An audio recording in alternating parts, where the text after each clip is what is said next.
Salut à tous les amis, c'est David Avance Pokémon. Zbrrra. Comment vous allez les frérots? Moi je vous aime trop, en tout cas moi ça va bien les petits loulous. Aujourd'hui je voulais faire une petite vidéo sur l'Anris parce qu'il y a tonton Norbert qui m'a demandé dans les commentaires comment faire des gros boss. Donc l'Anris elle est quand même assez joufflue, hein, on va pas se mytho. Avec la combo Panda Fécasse de Balogie, qui est la meilleure compo du jeu, je le maintiens encore jour et nuit les frérots, il n'y a aucun débat là-dessus. J'ai un peu Théorycraft le Forgelance. Le Forgelance, il est pas tellement petit. Avant, il aurait pu être sympa parce qu'on avait un peu de shield, il avait une vulné. Ils ont retiré la vulnérabilité à la dernière bêta actuellement. Donc ça me rend un petit peu triste pour le Forgelance. Je pensais qu'il allait rentrer dans notre compo, mais écoutez, on ne demande qu'à en voir. Après voilà, moi c'est ce que je vous dis. Donc l'Anris, les potos, comment il faut faire?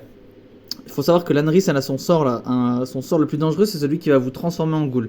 Parce qu'une fois que vous êtes transformé en ghoul, vous prenez beaucoup plus de dégâts. C'est-à-dire que tout le monde vous met des droites, frère. C'est comme quand t'es au collège et que t'as le 6ème. Tu sais, mais c'est pas le 6ème qui fait 1m30. Gros, c'est le 6ème qui fait 1m90. Il met des claques au prof. Bah voilà, vous devenez pas lui en fait. Vous devenez le 6ème Victimos. Donc, ce qu'il faut faire, c'est position latérale de sécurité. On se protège bien. Et le panda va devoir lui inculquer les bonnes valeurs en face d'elle. Le panda va devoir lui l'apprendre au corps à corps et la tanker. Ça tombe bien, il est très tanky le panda avec ce stuff là. Si vous n'avez pas le phalanster, c'est pas un problème. C'est triste, ça me rend triste, ça me fait chialer, mais vous pouvez quand même vous en sortir les frérots, y a pas de souci. L'Anris, là on est étage 347, donc elle commence à tabasser. Mais moi je la fais sans problème. Elle a une TP tous les 3 tours, donc veillez bien à mettre du pesanteur si vous en avez besoin ou autre pour tanker les premiers tours. Là on voit, voilà, il y a un Boniassis moi le cul, hein, donc très bon pseudo. Il a pris quand même une patate à 2000 et le Feka également, donc là heureusement qu'il y a le bouclier, sinon ça me mettrait pas bien, je serais un peu triste. Donc là je pense que directement c'est ça, ouais, je vais aller la tanker avec le panda parce que ce qu'elle nous fait c'est vraiment pas sympa. Là d'ailleurs il y a le rework du Pandawa. Donc rework Pandawa, qu'est-ce que vous voulez que je vous dise les potos? Ils ont changé la vulné, maintenant c'est la pesanteur. Donc en fait si on veut jouer vulné on n'aura pas le debuff. Ça m'a l'air quand même moins fort qu'avant le panda.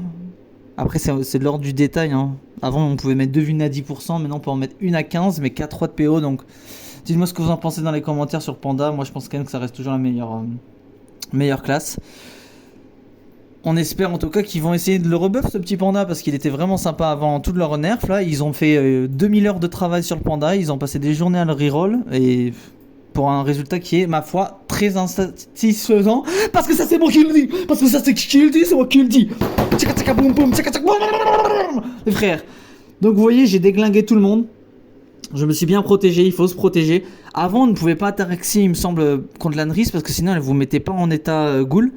Et si on n'est pas en état ghoul, les frérots vous allez taper du 2. Donc il faut absolument que vos persos se transforment en ghoul. Maintenant que la Taraxie réduit que de 25 et plus de 100%, de 75 et plus de 100% les dégâts, je sais pas ce que je raconte les frérots, vous pouvez vous Ataraxie. Donc il n'y a aucun souci, ça devient vraiment un boss très agréable à faire. Faut juste checker les mobs qu'il y a à côté. C'est le plus gros problème parce qu'en termes de tanking, on a largement de quoi la tanker, vous voyez. Là tout le monde est full HP, bon sauf qu'il y a un petit loustic, mais on va se recon, il suffit de mettre une pro et de tabasser. Pour que tout rentre dans l'ordre et que tout le monde soit heureux. On déglingue les 3 petits mobs, moi je vous conseille vraiment de commencer par les petits mobs, hein, je le redis. Puisque elle est pas tellement énervante hein, la Neris, il faut juste que le panda l'attaque et vous mettez un peu de pesanteur de temps en temps. Et pendant ce temps vous voyez là les bonnes charognes à 2000. Et la petite dépouille à 5500, Luginac est vraiment Validax par Magalax. Daltopax, les amis, frère, c'est le meilleur ami du monde.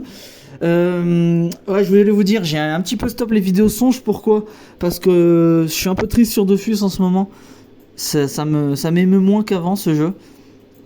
Ça m'émeut toujours, hein. Je suis toujours très, très heureux de jouer à ce jeu, mais voilà, il faut savoir que moi j'ai des périodes, hein. Dofus, je pense qu'on est tous pareils, les frérots, ça fait des années qu'on y joue, on fait tous des pauses plus ou moins longues. Donc en ce moment je suis dans une période douce, un petit peu douce, mais je continue, j'essaie quand même de vous faire un petit peu de contenu parce que je vous aime et que vous êtes mes meilleurs amis. Vous voyez, je parle à cœur ouvert les frères, hein. Moi je suis entièrement ouvert, là vous pouvez pénétrer mon âme, et pas mon âme, arrêtez de dire ça, putain, ça se fait pas les frères, là on est entre adultes. Donc là voilà, on a 3 persos, à partir du moment où on a 3 persos qui sont transformés, on commence à mettre des bonnes droitasses. Direct dans le slibar comme dirait tonton. Donc là, les petits hachoirs à moins 1000, c'est bien, mais nous ce qu'on veut c'est que tout le monde soit transformé. Il n'y a pas de chichi, pas de chacha dans le magala. Là, je pense que je vais transformer le Ok, je transforme pas le Loginac, là je suis assez sympa. Je vais full protéger avec le Zobal. À partir du moment où vous vous retrouvez dans une position comme ça, la Naris ne peut plus vous tuer. Il faut juste faire attention dites-le frère, je vous écoute. Il faut juste faire attention à la tankiness et à son Rox indémesuré, voilà, incommensurable. Parce qu'on voit quand même qu'elle met des petites patates à 1500. Heureusement on a du bouclier, donc on est heureux. On spam les vulnés sur le panda, donc là c'est tout simple. Là, les frères, moi je vous dis, là vous jouez une main à partir de ce moment-là. Il n'y a rien à faire. On va juste être dans la déforestation. Bah oui, vous dites-le, parlez, j'ai des amis, tout le monde vous écoute. Et là voilà, là on voit frérot, les hachoirs ils passent à 4000. Technique de moine Shaolin. Si, mettons, vous avez 3-4 persos de transformés et que vous commencez à être en PLS, il y a la technique secrète de la trêve. Pour temporiser un petit peu, donc vous faites une trêve, comme ça tout le monde, voilà, dépouille à 9000. Donc voilà, la trêve peut vous aider à, une fois que tout le monde est transformé, on temporise, on récupère les cooldowns de shield, etc. Donc c'est vraiment pratique. Et là, à partir de maintenant où tout le monde est transfo, là c'est des furies à 4000, des coups des caches à 6600. C'est pour ça que c'est pas un boss qui est très compliqué les amis. Malheureusement là j'ai eu qu'un coffre moyen parce que j'ai pas eu un gros cauchemar et les boss étaient pourris. Enfin les mobs à côté étaient pourris. Mais bon, ça fait quand même plaisir les coffres moyens, on va pas se mitonner les loulous. Moi ce que je vous dis les frérots, c'est n'hésitez pas à vous abonner, ça me fait trop plaisir à me mettre des petits likes, des petits commentaires bro, parce que moi je vous aime trop. Et puis voilà, qu'est-ce que je veux dire, plus grand chose.